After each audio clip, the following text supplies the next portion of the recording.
1월 11일 오늘의 말씀은 누가복음 4장 31절에서 44절입니다.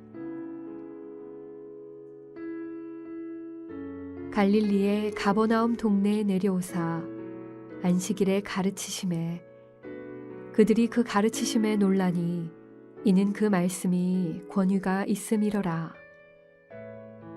회당에 더러운 귀신 들린 사람이 있어 크게 소리질러 이르되 아 나사렛 예수여 우리가 당신과 무슨 상관이 있나이까?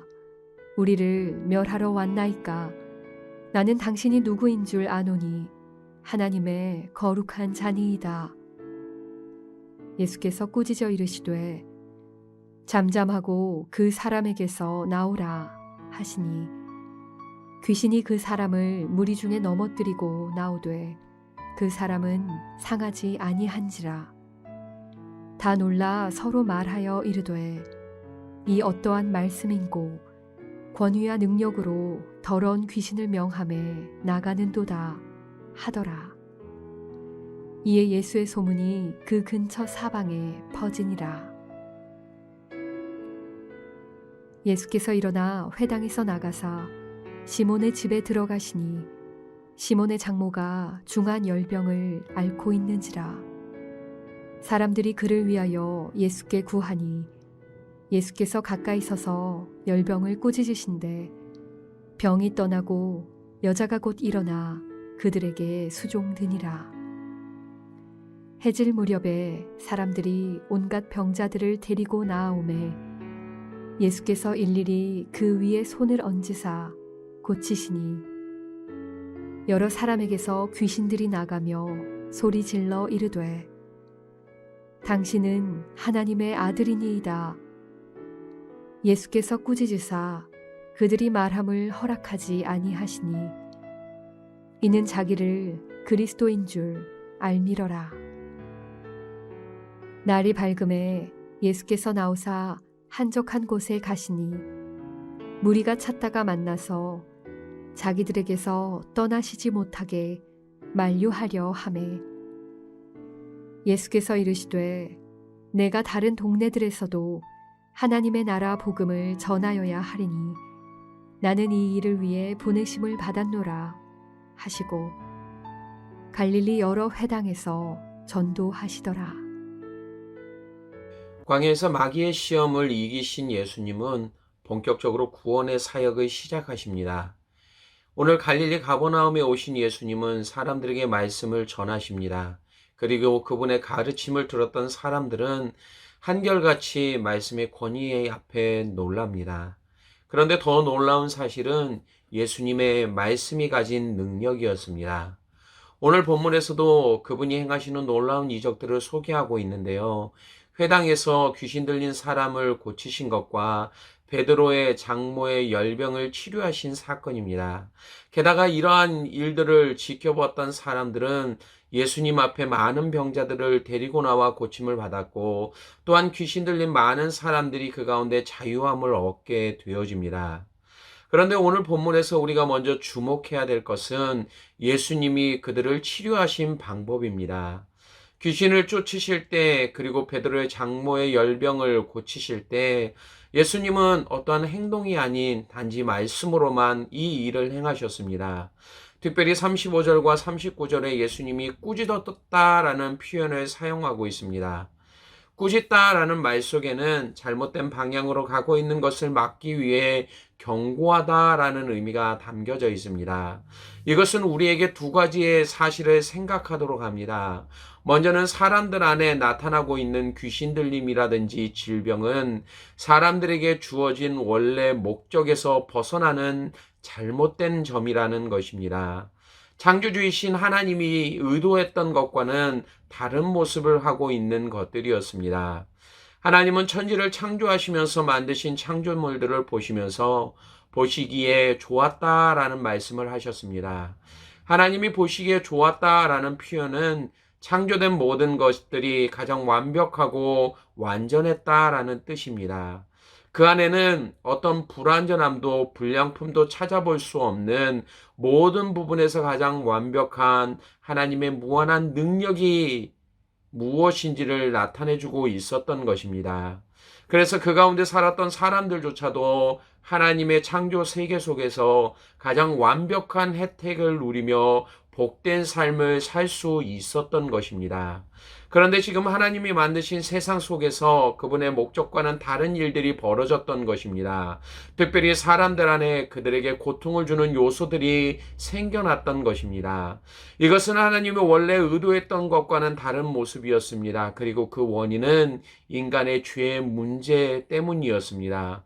그 결과 사람들은 이러한 상태 속에서 고통받게 되었지만 그 누구도 자신이 가진 힘과 능력으로 도저히 해결할 수 없는 삶을 살 수밖에 없었던 것이었습니다. 그런데 사람들이 해결할 수 없었던 고통 가운데 있던 일들을 예수님은 자신의 말씀으로 지금 해결하시고 계시는 것입니다. 이것이 두 번째로 생각해 볼 점입니다. 물론 40절에 해질 무렵에 사람들이 온갖 병자들을 데리고 나아오매 예수님이 일일이 그 위에 손을 얹어서 고쳐주시기도 하셨습니다. 그러나 예수님이 단지 말씀으로 이러한 일들을 하실 수 있었다면 그분이 가진 능력이 얼마나 크고 놀라운 것인지를 상상하실 수 있겠습니까? 그 능력으로 죄의 결과로 사람들에 나타난 고통의 문제를 해결하실 수 있었다면 당연히 그분은 우리가 신뢰하고 붙잡아야 될 분이심을 증거하고 있는 것입니다.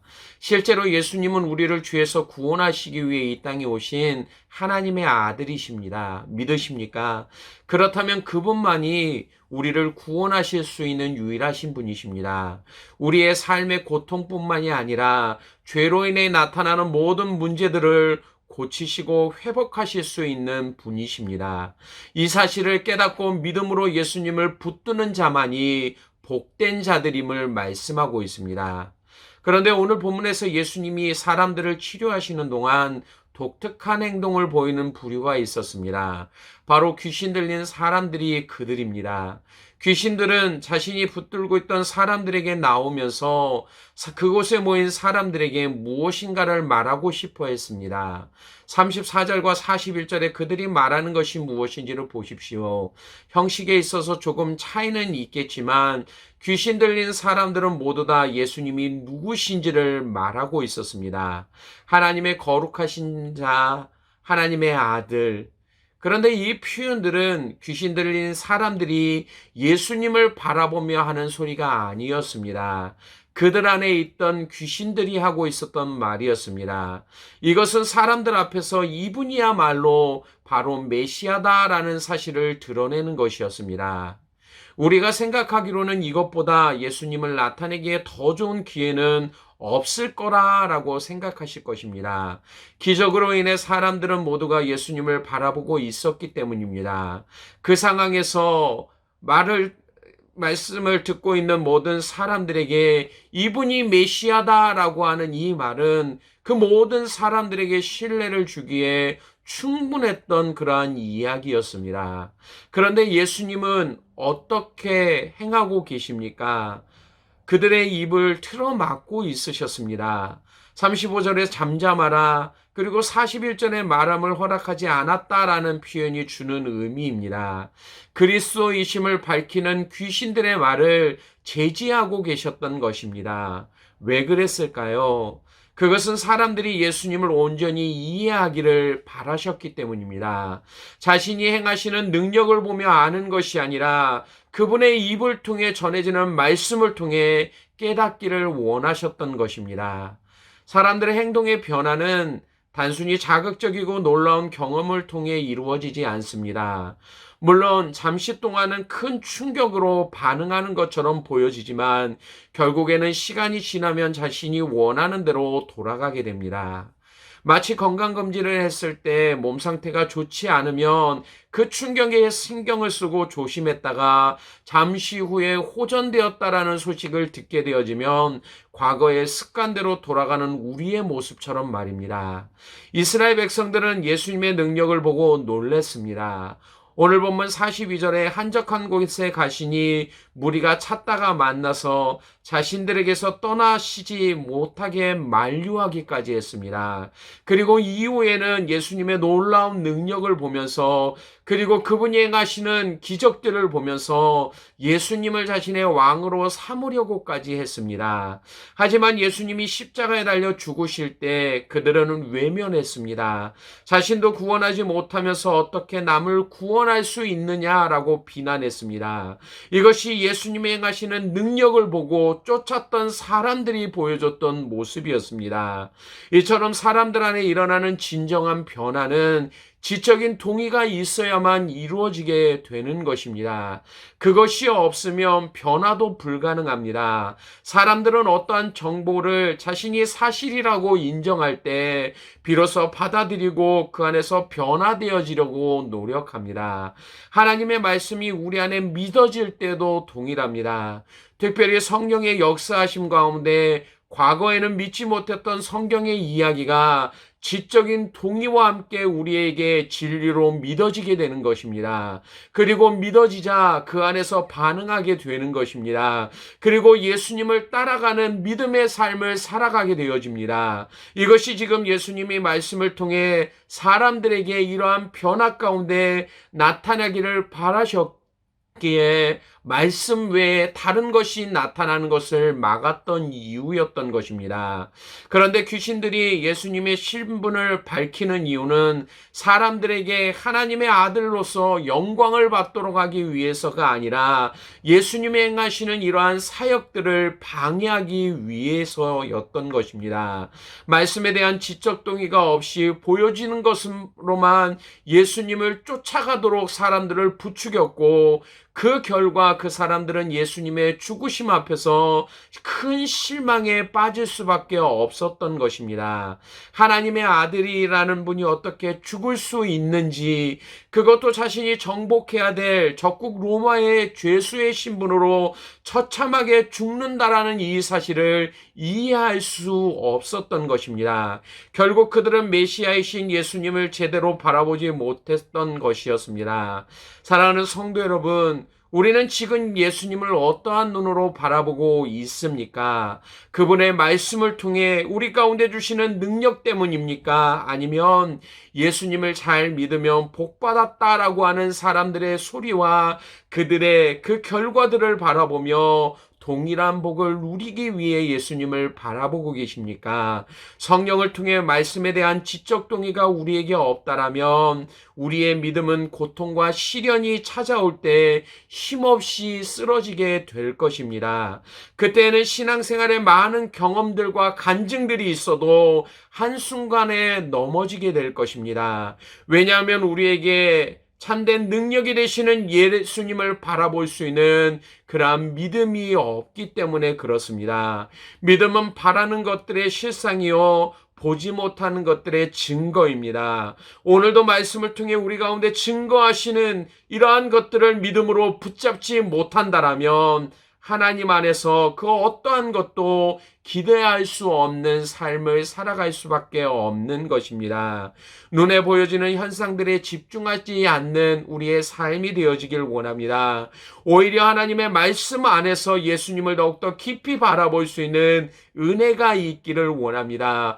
또한 그분을 보는 것뿐만 아니라 인정함을 통해 그분을 붙잡을 수 있는 믿음의 삶을 사는 저와 여러분이 되시기를 주님의 이름으로 간절히 축원합니다. 기도하겠습니다.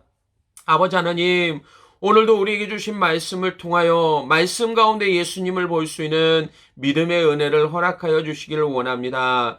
예수님은 자신의 능력을 통해 나타난 이 이적을 바라보기보다는 그 입술에서 선포되어지는 말씀을 통해 변화되어지는 삶을 원하셨던 것처럼 이러한 변화가 참된 믿음을 만들고 그 믿음을 통해 온전히 하나님 한 분만을 신실하게 바라볼 수 있는 그러한 신자의 삶을 만들어준다라는 사실을 오늘 말씀을 통해 보여주신 것처럼 그 가운데서 우리 사랑하는 성도들이 깨닫게 하시고 오늘도 눈에 보여지는 현상을 바라보며 그것을 쫓아가는 자들이 아니라 하나님의 말씀 가운데서 더욱더 깊이 예수 그리스도를 알게 하시고 그 말씀을 통해 하나님이 우리에게 행하시는 놀라운 일들을 바라보며 의지할 수 있는 믿음의 삶을 살아가는 성도들 될 수 있도록 인도하여 주시길 원합니다.